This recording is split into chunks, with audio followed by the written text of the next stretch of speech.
ഇടുക്കിയിൽ പെയ്ത കനത്ത മഴയിൽ വ്യാപക നാശനഷ്ടമാണ് ഇതുവരെ ഉണ്ടായിട്ടുള്ളത്. 103 വീടുകൾ ഭാഗികമായും 9 വീടുകൾ പൂർണ്ണമായും ഇത്രയും ദിവസത്തിനുള്ളിൽ പെയ്ത മഴയിൽ തന്നെ തകർന്നിരിക്കുകയാണ്. മുള്ളരിക്കുടിയിൽ അംഗനവാടി കെട്ടിടത്തിന് മീതെ തെങ്ങ് കടപുഴകി വീണ മേൽക്കൂര തകർന്നു. ഇടുക്കി ഗ്യാപ് റോഡിൽ പൂർണ്ണമായും ഇപ്പോൾ യാത്ര നിരോധിച്ചിരിക്കുകയാണ്. ഇടുക്കിയിൽ തോട്ടിൽ വീണ് ഒരാൾ മരിച്ചു. പാറത്തോട് പുത്തൻപറമ്പിൽ ബാബുവാണ് മരിച്ചത്. ഇന്ന് രാവിലെ തോട്ടിൽ വീണ നിലയിൽ നാട്ടുകാരാണ് ബാബുവിനെ കണ്ടെത്തിയത്. ജെയിനസ് രാജു നമുക്കൊപ്പം വിവരങ്ങളുമായി ചേരുന്നുണ്ട്. ജെയിൻ നിൽക്കുന്നത് മലങ്കര ഡാമിന് സമീപത്താണ്.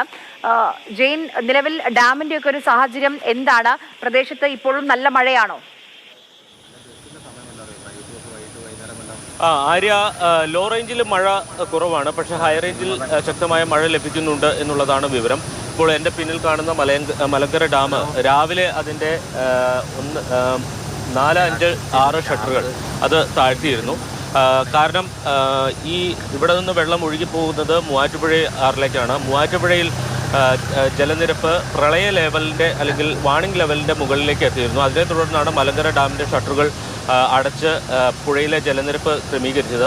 പക്ഷേ വീണ്ടും ഡാമിലെ ജലനിരപ്പ് കൂടി അത് അതിൻ്റെ പരമാവധിയിലേക്ക് എത്താൻ സാധ്യതയുണ്ട് എന്ന് കൂടി പരിഗണിച്ചുകൊണ്ടാണ് വീണ്ടും ഷട്ടറുകൾ ഉയർത്തിയിരിക്കുന്നത്. ഇതിൻ്റെ ഒരു പ്രതിഫലനം മൂവാറ്റുപുഴയിൽ ഉണ്ടാകാൻ സാധ്യതയുണ്ട്. കാരണം രാവിലെ തന്നെ അവിടെ ജലനിരപ്പ് ഉയർന്നിരുന്നു. ആ ഉയർന്നതിനെ തുടർന്നാണ് ഷട്ടറുകൾ അടച്ചത്. വീണ്ടും ഷട്ടറുകൾ തുറക്കുമ്പോൾ ആ ഭാഗത്ത് വീണ്ടും ജലനിരപ്പ് ഉയരാൻ സാധ്യതയുണ്ട് എന്നുള്ളതാണ് മനസ്സിലാക്കുന്നത്. സ്വാഭാവികമായും അവിടെ വീടുകളിലൊക്കെ വെള്ളം കയറാനുള്ളൊരു സാധ്യത നിലവിലുണ്ട്. ഉച്ചയ്ക്ക് ശേഷം ശക്തമായ മഴ ഉണ്ടാകും എന്നാണ് പ്രതീക്ഷിക്കുന്നത്. അങ്ങനെയാണെങ്കിൽ കൂടുതൽ വെള്ളം പുറത്തേക്ക് ഒഴുക്കേണ്ടി വരും. ഇപ്പോൾ 50 സെൻറ്റിമീറ്റർ, അതായത് 4, 5, 6 ഷട്ടറുകൾ 50 സെൻറ്റിമീറ്റർ വരെ ഉയർത്താനാണ് തീരുമാനിച്ചിരിക്കുന്നത്. പക്ഷേ നീരൊഴുക്ക് ശക്തമായാൽ വീണ്ടും അത് 150 സെൻറ്റിമീറ്റർ വരെ ഉയർത്തി കൂടുതൽ വെള്ളം പുറത്തേക്ക് ഒഴുക്കാനുള്ള ഒരു അനുമതി ജില്ലാ ഭരണകൂടം ഇപ്പോൾ ജലസേചന വകുപ്പിന് നൽകിയിട്ടുണ്ട്. മറ്റൊരു കാര്യമുള്ളത് ഗ്യാപ് റോഡിലാണ്. ഗ്യാപ് റോഡിൽ ചെറിയൊരു മണ്ണിടിച്ചിൽ ഉണ്ടായിട്ടുണ്ട്.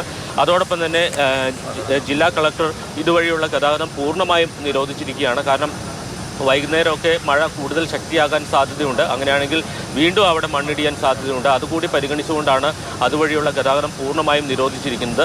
മറ്റ് സ്ഥലങ്ങളിൽ നേരത്തെ ആര്യ പറഞ്ഞതുപോലെ ചിലയിടങ്ങളിൽ മരം ഒടിഞ്ഞു വീണും അതോടൊപ്പം തന്നെ മറ്റും മണ്ണിടിഞ്ഞുമൊക്കെയുള്ള ചില അപകടങ്ങൾ ഉണ്ടായിട്ടുണ്ട്.